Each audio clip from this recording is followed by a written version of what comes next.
16ই December আজকে আমাদের বিজয় দিবস, তাই ভাবলাম স্মৃতিসৌধ থেকে একটু ঘুরে আসি। তো বাসার থেকে বের হয়ে আসলাম 20 মাইল থেকে এসে দেখি যে লক্ষ লক্ষ মানুষ, কিন্তু গাড়ি নেই, সবাই ঝুলে ঝুলে যাচ্ছে। তো অগত্যা ডাবল ডাবল ভাড়া দিয়ে একটা রিক্সা নিলাম 4 জন মিলে। তো অপরিচিত 2 জন আর আমরা 2 জন, আমি আর সামিরা। তো রিক্সা আসলাম, দেখেন বাম সাইডে কিন্তু পুরোটা ব্লক। তো জাহাঙ্গীর গেটে এসে আর্মি দিল ঠেকায়া, গাড়ির চাবি নিয়ে নিল রিক্সাওয়ালার।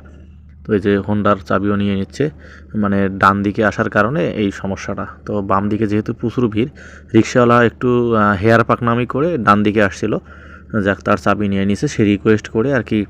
তো ওখান থেকে তাকে ব্যাক আসতে হবে, সামনে আর যাইতে দিবে না। তো যাক আমরা এখান থেকে নেমে পড়লাম। নামার পরে একটু হাঁটা ধরলাম। তো জাহাঙ্গীর গেট থেকে খুব বেশি দূরে না অবশ্য। তো হাঁটতে হাঁটতে আসলাম। তো দেখেন এই সব গাড়ি কিন্তু এখান থেকে আর্মিরা ঘুরাই দিচ্ছে। তো হাঁটতে হাঁটতে আসলাম, বাম দিকে এখনও সম্পূর্ণ ব্লক, একটা গাড়িও নড়তেছে না চুল পরিমাণ। তো গেটে এসে আবার মানে আরেক বিদিকিস্তি অবস্থা, এখানে মানে প্রবেশ করার মতো অবস্থা নাই। তো হাজার হাজার মানুষ, তো ভিতরে ঢুকলাম কষ্টে মষ্টে। ঢোকার পর স্বামীরা এই যে আলপনা আঁকায় নিবে, আলপনা আঁকানোর যে দৌরত্ব এদের, মানে মানুষের গাল দেখলেই, সুন্দর গাল দেখলেই এরা এগিয়ে যাচ্ছে, মানে রং মাখায় দিচ্ছে এমন অবস্থা। তো যাই হোক, আমি এই ভাইয়াটাকে পছন্দ হওয়ায় আমি নিজে দাম দর করে 20 টাকা তো এই আলপনা পতাকা বানাই নিচ্ছি। তো পতাকা বানানো মানে খুব সুন্দর, খারাপ না, কিন্তু এদের একটা বাজে স্বভাব আছে।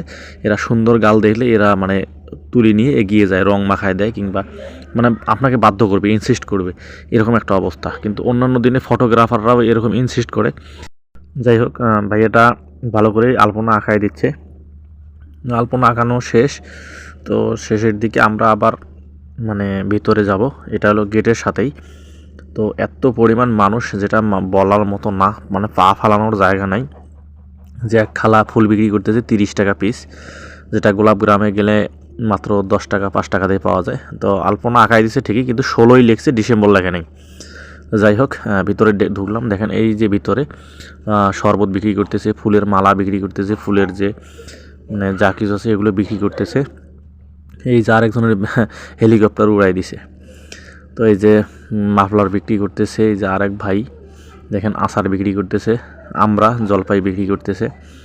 তো মানে সব কিছুই আজকে এমন অবস্থা, মানে বাংলাদেশের যত হকার আছে সব হকাররাই আজকে স্মৃতিসৌধের ভিতরে প্রবেশ করছে। তো যেখানে এক ভাই পতাকা বিক্রি করতেছে, জোড়া 10 টাকা, জোড়া 10 টাকা। তো দুটো পতাকা নিলাম 10 টাকা।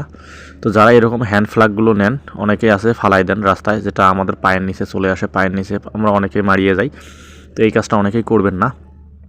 তো সবাই চেষ্টা করবেন নিজের পতাকাকে সম্মান করার। তো পতাকা কেনা শেষ, দু একটা ছবি তুলে আমরা আবার সামনের দিকে যাচ্ছি। তো মানুষ আসলে আমি কল্পনার বাইরে, এরকম আমি কখনো আগে আসি নাই ভিড়ের কারণে, তো আজকে আসলাম কেন জানি। তো যে একটা আঙ্কেল দেখলাম কাঁচাকলা বিক্রি করতেছে, এটা হাঁড়ি পাতিল মাটির জিনিস বিক্রি করতেছে। তো আজকে মানে এই যে মানে এত রকমের হকার আজকে, তো আপনার নিমিষেই মনে হবে যে এটা কোনো বৈশাখী মেলা কিংবা বাংলাদেশের কোনো বাঙালিয়ানার কোনো উৎসবের কোনো মেলা এখানে হচ্ছে, এরকম কিছু। এটা যে প্রশাসনিক এরিয়া, কিংবা আপনারা আসবেন সমস্যা নেই, আপনার আমাদের জন্যই কিন্তু সব কিছু, কিন্তু ন্যূনতম যে একটা পরিষ্কার পরিচ্ছন্নতা বোধ কিংবা সম্মান বোধ যে জিনিসটা, সেরকম কিন্তু কারো মধ্যেই নাই। সবাই শুধু আসতেছে, ছবি তুলতেছে, কেনাকাটা করতেছে, এটাই মনে হচ্ছে সবার কাছে একটা মানে আনন্দ। বিজয় দিবস বলতে যেটা, এরকম তাদের মধ্যে এরকম জিনিসটাই আসতেছে। যে দেখেন কত ধরনের খেলনা বিক্রি করতেছে, মানুষ ঘিরে সেগুলোকে কিনতেছে, এই যে বেলুন বিক্রি করতেছে।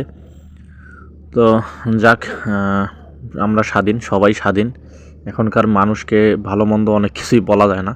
যে আর এক আঙ্কেল কদবেল ভ্যান সহ ঢুকে পড়েছে, কদবেল বিক্রি করতেছে, এখানে জুস বিক্রি করতেছে, যাদের গরম লাগতেছে তারা জুস খাচ্ছে শীতের দিনেও।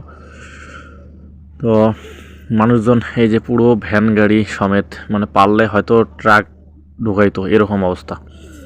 তো যাক, মানুষে এমন অবস্থা, মানে পা ফালানোর সামনে আমি আর আগাতেই পারলাম না। এই যে দেখেন পানিতে কত ধরনের ফুল, খাবারের প্যাকেট, মানে শোলা যা কিছু আছে সব কিছুই কিন্তু পানির মধ্যে, এগুলো নোংরা করতেছে মানুষজন। মানে কারো মধ্যে ন্যূনতম যে একটা বোধ জিনিসটা, এই জিনিসটা কিন্তু কারো মধ্যে নাই। সবাই যে যার মতো ঘুরতেছে, এনজয় করতেছে, কেনাকাটা করতেছে, খাচ্ছে, ময়লা সব ফালাচ্ছে, কাগজপত্র যা কিছু ওখানেই কিন্তু সব ফেলে যাচ্ছে।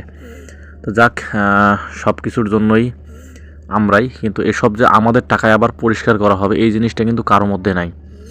তো মানুষ আসলে অনেক কিছুই করে, অনেক কিছুই কিন্তু ভাবে না, হিসেব করে না।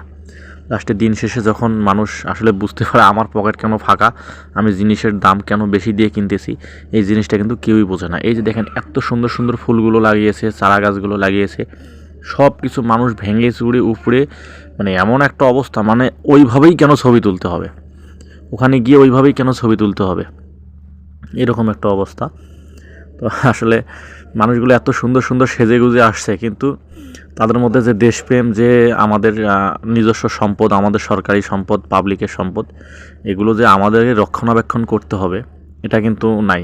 মানে সবাই আমরা আশায় থাকি মানে সবগুলো কেমন যেন উপর থেকে হয়ে যাবে এরকম কিছু ভাবি, কিন্তু দিন শেষে আমাদের পকেটের পয়সার থেকে যে সব কিছু হয় এটা কিন্তু আমরা কখনোই চিন্তা করি না। যাক, এসব দেশপ্রেম দেখিয়ে আমার লাভ নাই, আমিও অনেক সময় অনেক কিছুই রুল ব্রেক করি। তো যাক, মোটামুটি ভালোই ঘুরলাম, খারাপ না। আমি 16ই ডিসেম্বর বা বিজয় দিবস উপলক্ষে কিংবা বড় কোনো অনুষ্ঠান উপলক্ষে আমি এখানে খুব একটা আসি না, কারণ ভিড় হয়। এই যে দেখেন এখানে আর একটা মানে 3 মাথাওয়ালা সাপ দেখাচ্ছে এখানে। আপনারা আবার ভাবিয়েন না সাপ, ওই মানে সাপ কিন্তু নাই এখানে। ওই ভাইটা নাচ মানে ডান্স করতেছে, পাগলা ডান্স, হিন্দি গান বাজাচ্ছে আর ডান্স করতেছে, মানুষ সেটা গোল হয়ে দেখতেছে। মানে কি একটা আশ্চর্য দুনিয়ায় আমরা বসবাস করি, আমরা বাঙালি, আমরা সবই পারি। তো এরকম নাচা গানা শেষ, তো মানুষ খুব আগ্রহ ভরেই দেখতেছে সব কিছু। তো এরপরে আমরা সামনের দিকে আরেকটু আগালাম, কিন্তু ওই আর বেশি দূর যেতে পারি নাই। তো লাস্টে আমরা বের হলাম, বের হলে দেখেন এখানে আবার মারামারি লাগছে, মানে ধাক্কাধাক্কি। এত পরিমাণ মানুষ, দেখেন মানুষের জন্য গাড়ি সব দাঁড়িয়ে আছে, একটা গাড়ি মানে নড়তে পারতেছে না, সব গাড়ি কিন্তু মানুষের জন্য আটকে আটকে যাচ্ছে। এবং ওভারব্রিজ বলেন, ওভারব্রিজটাও মানে ভেঙে পড়বে এমন অবস্থা, এত মানুষের চাপ আজকে। তো যাক, সবাই বিজয় দিবস পালন করতেছে, সবাই স্বাধীনভাবে থাকুক, ভালোভাবে থাকুক। ধন্যবাদ।